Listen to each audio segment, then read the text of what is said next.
Me revoilà. Ça a été 8 jours assez coton, psychologiquement parlant, hein, pour moi. J'étais sur le sujet de mon manque d'estime. Et puis petit à petit, je me suis rendu compte que ça ne m'appartenait pas, ça appartient à ma mère.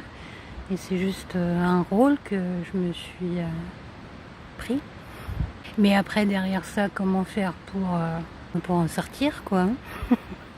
Je me suis beaucoup comparée aux autres, en me disant, oh là là, t'es nulle, t'arrives à rien, t'arriveras jamais à rien. Puis au final, je suis tombée sur une petite vidéo qui disait que la confiance en soi, ça vient du fait qu'on est authentique. Donc franchement, merci mes petits chéris, vous m'avez beaucoup aidé à ça. Hein.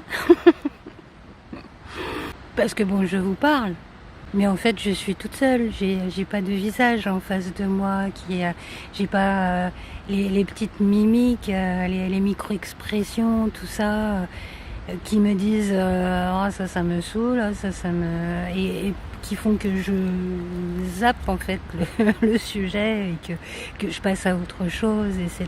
Donc je suis toute seule devant mon téléphone. Ça fait 2 ou 3 mois là que je vous parle et franchement, ça m'a aidé à un point vous n'imaginez même pas. C'est pour ça que mon intuition elle me disait tic-toc, tic-toc, tic-toc. Bon, alors maintenant les petits chéris, on passe à l'étape 2. L'étape 1, c'était se faire quelques copains, tout en gagnant en confiance et puis aussi en vérifiant que ça intéresse bien des gens. Hein. Et puis ça c'est fait, hein. Merci Zadouille, merci Vincent, merci Gola et Joe, merci Cécilia, merci Cécile, merci tout le monde. Merci Attila, merci Plume, merci tout le monde. Tous ceux qui ont commenté, tous ceux qui m'ont envoyé des petits messages. Merci beaucoup. Donc ça y est, maintenant qu'on est copains, on va pouvoir passer à l'étape 2. N'allez pas me demander c'est quoi l'étape 3, j'en sais fichtrement rien du tout. Comme je vous ai dit, j'ai décidé de créer ce métier vraiment à l'intuition. Donc je n'ai aucune idée de quel est le pas suivant.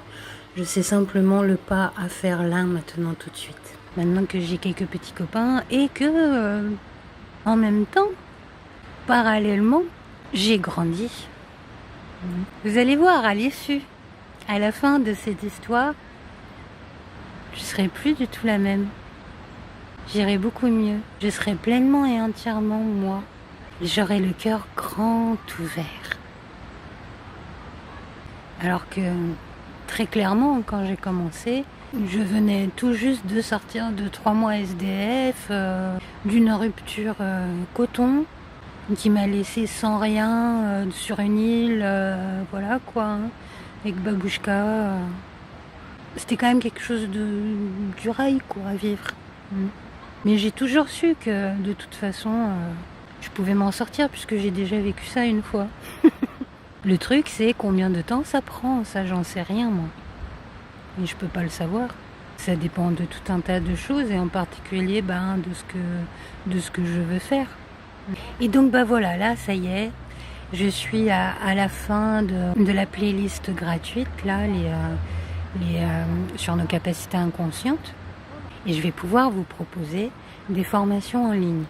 Alors ça pourrait être des formations courtes, comme ça, en une fois, voilà, vite y fait, bon y fait. Ou alors des formations audio avec plusieurs modules, tout ça. Hein. Et je voulais vous demander, vous, qu'est-ce qui vous intéresserait le plus ? Est-ce que ce serait la créativité, par exemple ? Comment dépasser une page blanche ou comment être créatif, etc., etc. Est-ce que c'est une question d'inspiration ? Est-ce que c'est une question de talent ? Ou alors, est-ce que vous préféreriez qu'on parle de bonheur authentique ? Dites-moi tout dans les commentaires, s'il vous plaît. Et j'ai trouvé la solution, moi, avec Aude des massages, là, qui a proposé un prix conscient à ces massages-là. Et je me suis dit, oui, mais moi aussi, je peux faire ça.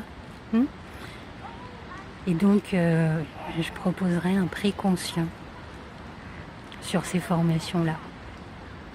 Et donc, du coup, tous ceux qui n'ont pas de sous pourront quand même suivre la formation s'ils en ont vraiment besoin, quoi. Et moi, je pourrais quand même vivre, hein. Et je vous parlerai aussi de mes séances tête-à-tête, là. Ça, je vous en parlerai plus tard. Mais pour le moment, dites-moi, qu'est-ce qui vous intéresserait davantage? La créativité ou le bonheur authentique?